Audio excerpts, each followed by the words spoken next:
Tuluyan ang ibinulgar ni Coach Tim Cone ang lagay ng kalusugan ni Benny Boatwright na inaasahang magiging naturalized player ng Gilas Pilipinas. Iginiit din niya ang presensya nito sa pambansang koponan para hasain sa sistemang ipinatutupad. Sa patuloy niyang pagbubulgar, binigyan din ni Coach Tim ang kahalagahan ng isang naturalized player katulad ni Benny Boatwright at Justin Brownlee. Sa huli, sisilipin natin ang papaubos ng tiket sa laban ng Gilas Pilipinas at New Zealand kahit sa Pebrero pang magaganap na bakbakan. Tutukan po natin ang lahat ng yan. Pero bago yan, pakisubscribe, like and share na lang muna para pareho tayong updated. Sa panayam ni dating PBA Commissioner Noli Iyala sa kanyang Power and Play program, ibinulgar ni Coach Tim Cone ang totoong lagay ng kalusugan ni Benny Boatwright. Ayon pa sa kanya, kailangan nilang presensya ni Boatwright para hasain sa sistemang ipinatutupad niya sa Gilas Pilipinas. Narito ang kanyang pahayag. Tutukan natin si Coach Tim sa report ni Richard D. ng The Manila Times. Sa palagay ko, libre na si Boatwright ngayong December or kalagitnaan ng Enero. Baka papasok siya sa SMB. Hindi ako sigurado dyan, pero alam naman namin na malusog siya. Siya yung isang tao na kailangan nating makuha para maisama sa practice at para matutunan niya ang ilan sa ating mga sistema. Okay, so dalawa yung revelasyon ni Coach Tim Cone. Una, posibleng makapasok din siya sa SMB si Benny Boatwright. Nasa palagay natin pwedeng-pwede kasi nasa stage ngayon ng SMB na kailangan nilang manalo. Pangalawa, healthy si Boatwright kumpara ng mga nagdaang mga buwan, di ba? Base sa mga naging pahayag nila ng mga nagdaang buwan, merong iniindang injury si Boatwright. Pero ngayon, okay na siya, ayon kay Coach Tim Cone. Good news yun sa parehong SMB at sa Gilas Pilipinas. Bad news naman dito sa Barangay Ginebra na pinamumunuan ni Coach Tim dahil mas lalakas ang grupo ngayon ni Junmar Fajardo sakaling makapasok si Benny Boatwright dito sa SMB. Sa parte naman ng Gilas Pilipinas, okay na okay po yun, yung kanyang pagdating o yung pagiging healthy niya. At least makakasama nila si Boatwright sa mga practice para magamay ang sistemang ginagamit ni Coach Tim Cone. Alam naman natin, haharapin ng Gilas ang New Zealand sa February, di ba? Sa third and final window ng Asia Cup qualifiers. So in case na may problema sa naturalize na sana hindi mangyari, available na kagad si Boatwright. Alam na niya yung sistema kahit paano kung makapag-practice kagad siya dito.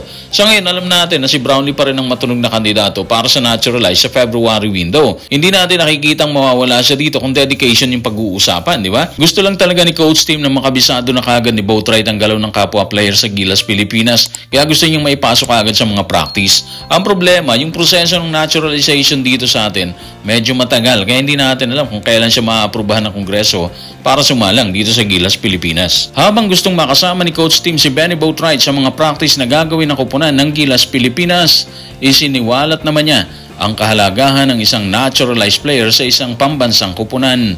At para sa kaalaman ng lahat, ganito tinitingnan ng mentor ng Gilas ang isang naturalized player. Narito ang kanyang pagbubulgar. Tutukan natin si Coach Tim sa report ni Richard D. ng The Manila Times. Ang naturalized player ay ang pangunahing player sa lineup mo. Kailangan mas may alam siya kumpara sa iba kung ano ang kailangan gawin, kung paano mo ito ginagawa at kung bakit kailangan mo itong gawin. Isang mahirap na proseso yan. Inaasahan namin na magiging bahagi ng koponan si Benny sa lalong madaling panahon. So ganito katindi ang isang naturalized player, di ba? In short, kailangan matindi ang kalibre niya kaysa ibang player na kasama niya sa loob. At lahat ng yan nakita nila kay Benny Boatwright and of course kay Justin Brownlee na kasalukuyang kasama ng pambansang koponan. Parang hirap atang kalimutan ng mga moment na sinandalan talaga ng Gilas ang isang Justin Brownlee sa gipit na laban, di ba? Andyan ang China versus Gilas sa Asian Games. Andyan ang Gilas versus Latvia. Andyan siya para gabayan ng mga kasama sa Hanay. Sa aspetong yung kitang-kita natin ang halaga na isang naturalized player talaga doon. Kapag kasi wala nang mapuntahan ng locals natin dahil sa malagkit na depensang inilalatag ng kalabang bansa, siya or si Justin at ang ilan pang naturalized player na nagdaan sa Gilas ang bumabandera at kumakamada. Kaya siguro ganun katindi ang paghahangad ni Coach Tim na may pasok agad si Boatwright sa koponan para matutunan ang sistemang ginagamit nila dito. Para di siguro makabuo ng chemistry na napakahirap makuha kung wala kang practice sa team. So sana dahil base naman sa pahayag ni Coach Tim, healthy si Boatwright, maaprubahan ka agad siya bilang naturalized. Kasabay kasi niya ng otoridad ng pambansang koponan na obligahin na siya na mag-practice. Matapos nating ilahad ang mga pahayag ni Coach Tim tungkol kay Benny Boatwright at ang halaga niya bilang naturalized player, muli naman nating silipin ang bentahan ng ticket sa New Zealand para sa laban ng Gilas at Tall Blacks sa Pebrero. Narito ang ginawa nating pagsoko. Tutukan natin ang website ng Ticketmaster sa ticketmaster.com. Okay guys, so sa nauna natin pagsoko, medyo marami pa siyang ticket, di ba? Pero ngayon halos konti na lang talaga siya kahit sa Pebrero pa yung laban. Okay, so andito tayo sa website ng Ticketmaster.com. Base dito sa nakikita natin, Kukunti na lang talaga siya. Yung bandang kaliwa na lang natin na makikita mo talaga na may available na ticket. Pero dito sa taas, dati marami pa rin yan, ngayon wala na siya. Ganon din dito sa bandang ilalim, wala na rin siyang binibentang ticket.